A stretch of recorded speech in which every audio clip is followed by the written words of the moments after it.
mansion was silent that afternoon, too silent. No soft jazz drifting through the hallways, no distant hum of the staff.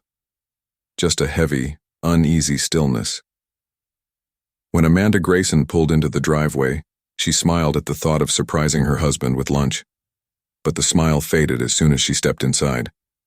Something felt off. The air itself felt wrong. Then she heard it.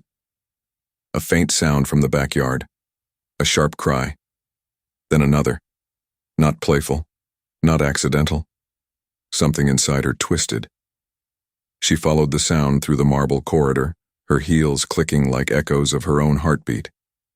When she stepped onto the patio, the world seemed to stop. Her husband, Charles, stood over their maid son, Elijah.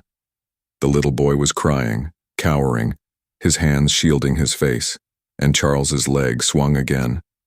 Amanda froze. For a heartbeat, she couldn't breathe. Her mind refused to register what her eyes saw. Then the sound hit her, the cruel crack of impact, the child's sobs. And she felt something deep inside her soul break. Amanda Grayson had built a perfect life. The mansion, the cars, the prestige. She'd fought her way to the top of the business world, determined never to depend on anyone. And for years she'd told herself she had it all. The husband, the image, the dream. But now, as she stood in her immaculate garden watching her husband beat a child, she saw the truth. Her perfect life was built on rot. Charles had always been charming in public, respected, admired. But behind closed doors, he could be cutting, dismissive, unpredictable. Amanda had seen flashes of cruelty before, a waiter reduced to silence, an employee leaving in tears, the way he spoke to Ruth, their housekeeper. She'd ignored it all. She'd convinced herself it was stress, not malice. But this was hate laid bare. "Charles," she shouted, her voice trembling. He turned, startled, face flushed with rage and shame. "He broke my watch," he snapped. His words fell flat, meaningless against the sight before her. Amanda's gaze dropped to the cracked glass near Elijah's feet, and she knew no object, no mistake, could justify what she'd just seen. "Go inside," she said quietly, her tone firm enough to cut through his anger. He hesitated, then stormed off, muttering curses. Amanda knelt beside Elijah, her knees sinking into the grass. The boy flinched when she reached for him. Her chest tightened. "It's okay," she whispered, voice breaking. "You're safe now." Ruth came running moments later, her apron still on, her eyes wide with terror. When she saw her son, she collapsed beside him, clutching him, sobbing soundlessly. Amanda could only watch, guilt and disgust flooding her. That night she couldn't sleep. Every time she closed her eyes, she saw Elijah's small body trembling under Charles's shadow. She saw her own silence, the years of pretending not to notice, not to feel.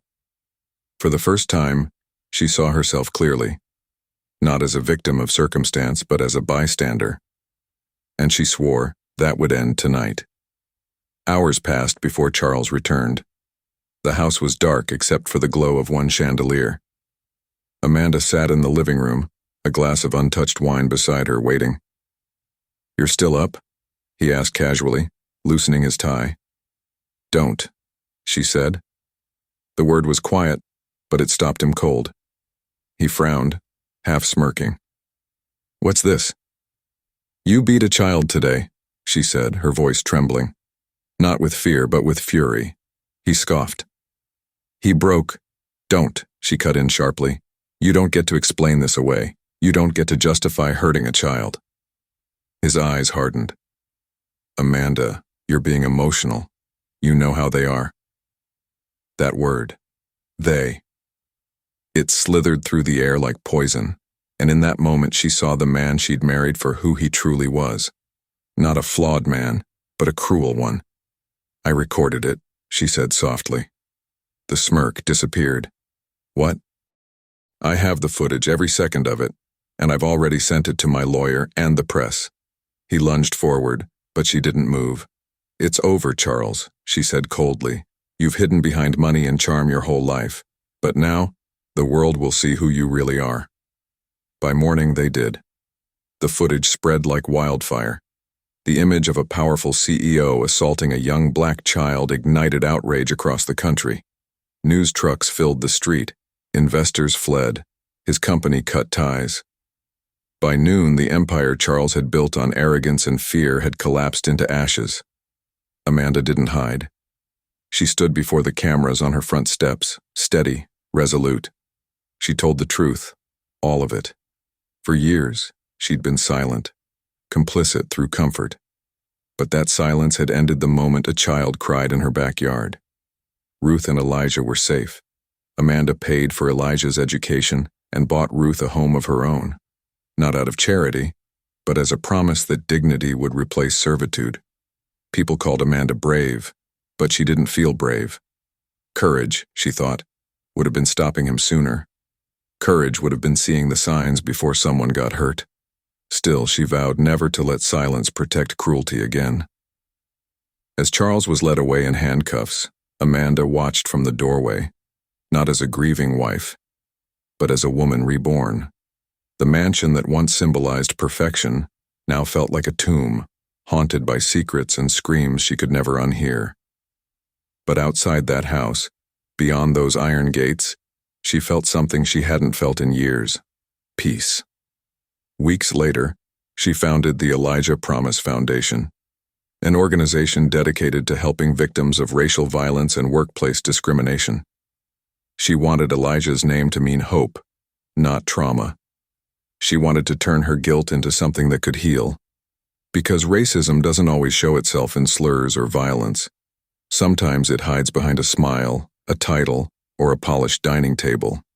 It whispers in quiet rooms, until someone is brave enough to drag it into the light. And when it finally shows its face, the only thing that can destroy it is the courage to confront it.